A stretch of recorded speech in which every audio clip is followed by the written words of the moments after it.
దేశం గర్వించదగిన ప్రధానులలో Pamulaparthi Venkata Narasimha Rao alias PV నరసింహారావుకు ప్రత్యేకత అంతా ఇంత కాదు. బహుభాషా కోవిదుడుగా, ఉమ్మడి ఆంధ్ర రాష్ట్ర ముఖ్యమంత్రిగా, భారతదేశ ప్రధానిగా ఆర్థిక సంస్కరణలు తీసుకొచ్చిన ఘనత ఆయనకే దక్కింది. భారతరత్న అవార్డు గ్రహీత పివి కుటుంబానికి అత్యంత సన్నిహితులైనటువంటి కందారం ప్రముఖ స్వాతంత్రం సమరయోధుడు కందారం బ్రహ్మయ్య గారి పుత్రుడు, ప్రముఖ రాజకీయ విశ్లేషకుడు కందారం రాజమోహన్ కొద్దిసేపు మీడియా గాంధీ న్యూస్ ఛానల్ ప్రతినిధితో కొద్దిసేపు మాట్లాడినప్పుడు ఎన్నో ఆసక్తికరమైన విషయాలు వెల్లడించారు. జూన్ 28 ఈరోజు మాజీ ప్రధానమంత్రి కీర్తిశేషులు పివి నరసింహారావు గారి జయంతి ఉత్సవం. ఈ జయంతి సందర్భంగా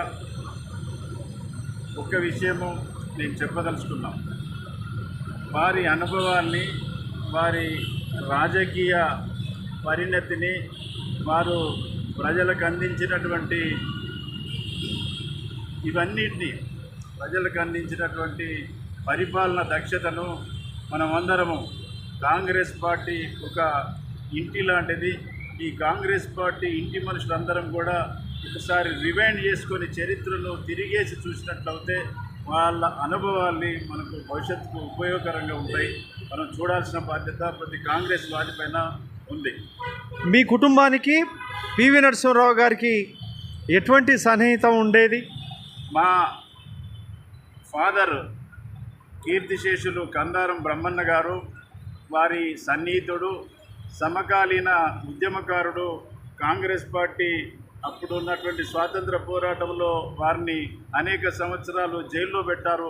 జైలు జీవితం గడిపినటువంటి వ్యక్తిగా మా ఫాదర్కి వారికి సన్నిహిత సంబంధాలు ఉండేవి. వారిద్దరూ మిగతా కొంతమంది మా ప్రాంత ప్రముఖులంతా కలిసి భీమదేవరపల్లి మండలం హనుమకొండ, నేటి హనుమకొండ జిల్లా, ఆనాడు కరీంనగర్ జిల్లాలో ఉండేది, ముల్కనూరు కోఆపరేటివ్ బ్యాంకును స్థాపించి దాన్ని ప్రపంచంలో మేటి బ్యాంకుగా తీర్చిదిద్దినటువంటి మొదటి తరం నాయకులలో వారు ఉపాధ్యక్షుడిగా సేవలు అందించారు. మా ఫాదరు డైరెక్టర్గా ఉండేవారు.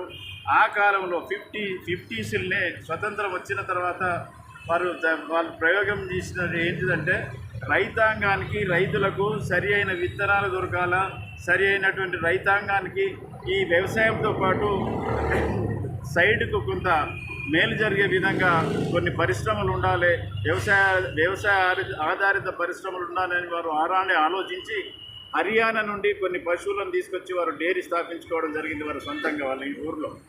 తర్వాత పత్తి విత్తనాలు, వరి వెంగడాలన్నింటినీ కూడా సొంతంగా తయారు చేసి రైతులకు ఇచ్చే విధానాన్ని వారు కొనసాగిస్తూ ఉన్నారు. ఇప్పుడు కూడా కొనసాగుతూ ఉన్నది. తర్వాత పౌల్ట్రీ పరిశ్రమను ఆనాడే వాళ్ళు గుర్తించారు. ఇప్పుడు పెద్ద పరిశ్రమగా మారింది. పౌల్ట్రీ అంటే ఎంతో తెలియని పీరియడ్లోనే పౌల్ట్రీ పరిశ్రమను గుర్తించినటువంటి మేధావిగా పివి నరసింహారావు గారికి పేరుంది. వారు రాను రాను ముఖ్యమంత్రి, ఎమ్మెల్యేగా, ముఖ్యమంత్రిగా, విద్యాశాఖ మంత్రిగా, దేవాదాయ శాఖ మంత్రిగా రాష్ట్రంలో అనేక శాఖలు నిర్వహించి కేంద్రానికి పోయి ప్రధానమంత్రి వరకు అయినటువంటి పెద్ద గొప్ప దార్శనికుడు, గొప్ప మేధావి, బహుభాషా కోవిదుడు. అనేక భాషలలో అనర్గళంగా మాట్లాడేటువంటి అంశాలు వారికి తెలుసు. బహుభాషా కోవిదుడు. నెహ్రూతో సత్సంబంధాలు మొదలుపెట్టి ఇందిరాగాంధీతోటి, రాజీవ్ గాంధీ హయాంలో వారి క్యాబినెట్లో విద్యాశాఖ, హ్యూమన్ రిసోర్సెస్ శాఖ నిర్వహించినప్పటి అంతా పివి నరసింహారావుకే దక్కింది. 101 శాఖలకు సమ్మిళితంగా అనుసంధానంగా ఉన్నటువంటి హ్యూమన్ రిసోర్సెస్ శాఖను గౌరవనీయులు కీర్తిశేషులు రాజీవ్ గాంధీ గారు వారికి కట్టబెట్టడం జరిగింది. వారు ఖచ్చితంగా దాన్ని అమలు చేసి పరిపాలన దక్షుడిగా పేరొందిన తర్వాత దురదృష్టమో అదృష్టమో రాజీవ్ గాంధీ మరణానంతరం శ్రీమతి సోనియా గాంధీ ఆజ్ఞ మేరకు తను ప్రధాని పదవిని చేపట్టడం జరిగింది. ప్రధాని పదవిలో సరళీకరణ విధానాన్ని తెచ్చి మన కుదువబడ్డటువంటి బంగారాన్ని కూడా విడిపించి దేశం యొక్క జీడిపిని పెంచి దేశం యొక్క కీర్తి ప్రతిష్టల్ని ప్రపంచవ్యాప్తంగా ఇమ్మడింపజేసినటువంటి గొప్ప దార్శనికుడు, గొప్ప రాజనీతిజ్ఞుడిగా బిఎస్ రావు గారి పేరొందారు. వారి పరిపాలనలో దేశంలో రైతాంగం సుభిక్షంగా ఉంది. రైతులకి గిట్టుబాటు ధరలు, ప్యాడీకి, మిగతా విత్తనాలకి అన్నిటికీ కూడా సబ్సిడీ దొరుకుతాయి, గిట్టుబాటు ధర దొరికింది, రైతాంగం సుభిక్షంగా ఉన్నారు. వారి ఆశయాల ప్రకారం శ్రీమతి నెహ్రూ, ఇందిరాగాంధీ, రాజీవ్ గాంధీ, పివి నరసింహరావు ఆశయాల్ని భవిష్యత్ తరాలకు అందించే విధంగా మన ప్రదేశ్ కాంగ్రెస్ కమిటీ అధ్యక్షుడు మహేష్ కుమార్ గౌడ్ గారు ముఖ్యమంత్రితో కలిసి ప్రయత్నం చేస్తున్నారు. ముఖ్యమంత్రి గారితో కలిసి ప్రయత్నం చేస్తున్నారు. వీరు భవిష్యత్ తరాలకి వారి యొక్క అనుభవాల్ని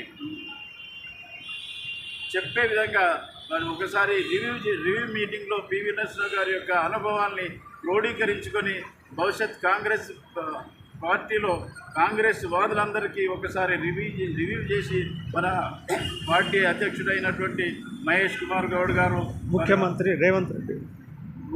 రేవంత్ రెడ్డి గారు కూడా జోడెంటలాగా కలిసికట్టుగా పనిచేస్తూ ఉన్నారు.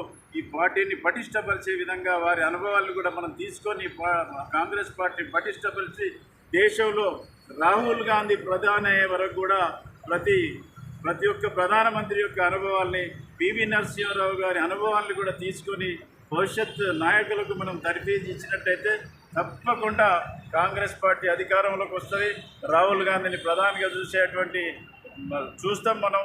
ఈ దిశగా వారు పిసిసి అధ్యక్షుడైనటువంటి మహేష్ కుమార్ గౌడ్ గారు ప్రయత్నం చేస్తారని నేను ఆశిస్తూ సెలవు.